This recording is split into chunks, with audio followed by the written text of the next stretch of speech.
انسان کو اپنی اوقات نہیں بھولنی چاہیے۔ آپ قرآن اٹھا کر دیکھیں، اللہ نے تم کو کیسے پیدا کیا ہے۔ ثم جعلناہ نطفۃ فی قرار مکین ثم خلقنا النطفۃ علقۃ فخلقنا العلقۃ مضغۃ فخلقنا المضغۃ عظاما فکسونا العظام لحما ثم انشأناہ خلقا آخر فتبارک اللہ احسن الخالقین۔ ایسے اللہ نے تم کو پیدا کیا ہے۔ اور یہی نہیں، ثم انکم بعد ذلک لمیتون، پھر موت دے دے گا، پھر ثم انکم یوم القیامۃ تبعثون، پھر اٹھا دے گا قیامت کے دن۔ ہم ہیں کہ ہم اپنی اوقات بھول گئے، ہم اپنی حیثیت بھول گئے، ہم اپنا مقام بھول گئے۔ مٹی کے کھلونے ہیں، ناپاک منی سے وجود آیا ہے، کس کس طریقے سے اللہ نے کیسے کیسے پروسیسنگ سے کیسے کیسے مراحل سے گزار کر تم کو پیدا کیا ہے، اور پھر ہم اپنے آپ کو بہت کچھ سمجھتے ہیں۔ بندے کو اپنی اوقات نہیں بھولنی چاہیے۔ سلطان محمود غزنوی کے دربار میں اس کا ایک خادم رہتا تھا جس کا نام تھا ایاز۔ واقعات پڑھو، سیکھو لوگ کس طریقے سے اپنے آقاؤں کی، اپنے بادشاہوں کی، اپنے حاکموں کی کس طرح اطاعت کرتے تھے، ان کے حکموں پر کس طرح عمل کرتے تھے، اور اپنی اوقات کو کس طرح یاد رکھتے تھے۔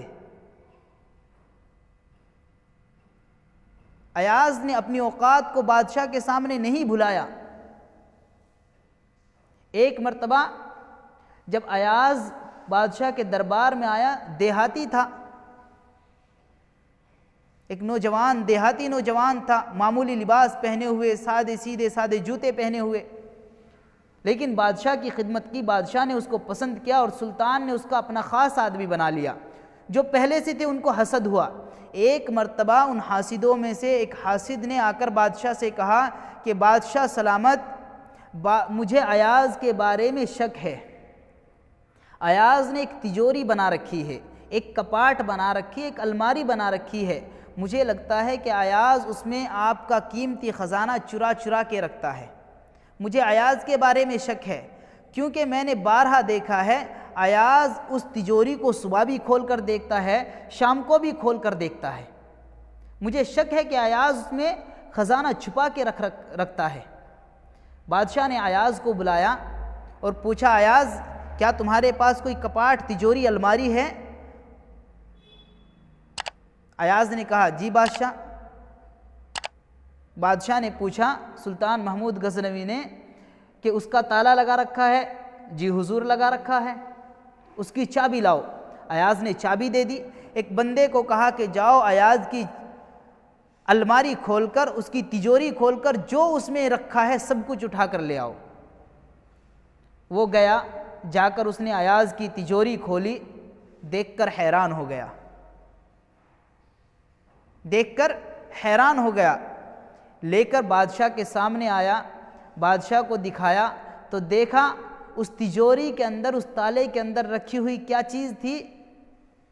ایاز کے وہ پرانے کپڑے، وہ پرانا لباس جو پہن کر ایاز بادشاہ کے دربار میں شروع میں آیا تھا، اور وہ پرانے ٹوٹے پھوٹے جوتے۔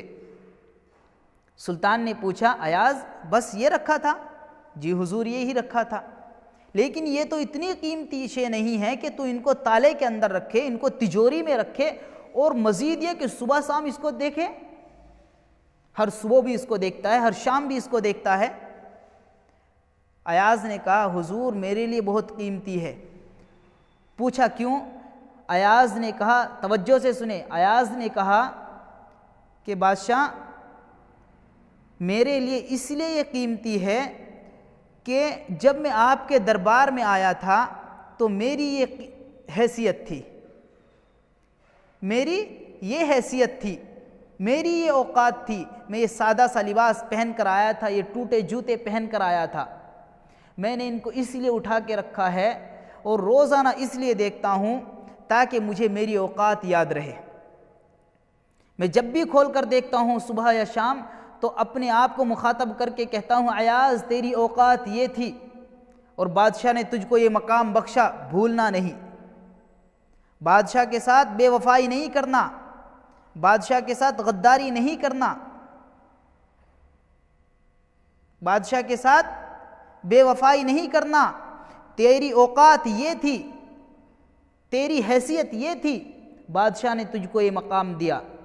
کیا ہم نے کبھی سوچا ہے اپنے گریبان کو پکڑ کے کہ ہماری اوقات کیا تھی، ہماری حیثیت کیا تھی، ہمارا مقام کیا تھا، ہم کیا ناپاک منی کا قطرہ تھے، اور اللہ نے ایسی خوبصورت شکل عطا کی، ایسی اچھی تندرستی عطا کی، ایسا مال و متاع دیا۔ کبھی ہم نے سوچا ہے کہ ہماری اوقات کیا تھی اور اللہ نے ہم کو کیا بنایا؟ میرے محترم دوستو، بندے کو اپنی اوقات کبھی نہیں بھولنی چاہیے، ہر وقت اپنی اوقات کو یاد رکھنا چاہیے۔ اللہ نے ہم کو آگاہ کر دیا، سمجھا دیا کہ ہم نے تم کو کس طریقے سے پیدا کیا ہے، تمہاری ابتدا کیا ہے اور تمہاری انتہا کیا ہے۔ اور بیچ کی ایک چھوٹی سی زندگی ہے، ابتدا بھی کیا، کچھ نہیں، انتہا بھی کیا، کچھ نہیں، تو پھر گھمنڈ کس بات کا؟ اپنی اوقات کو ہمیشہ یاد رکھے، اکڑ کر نہ چلے۔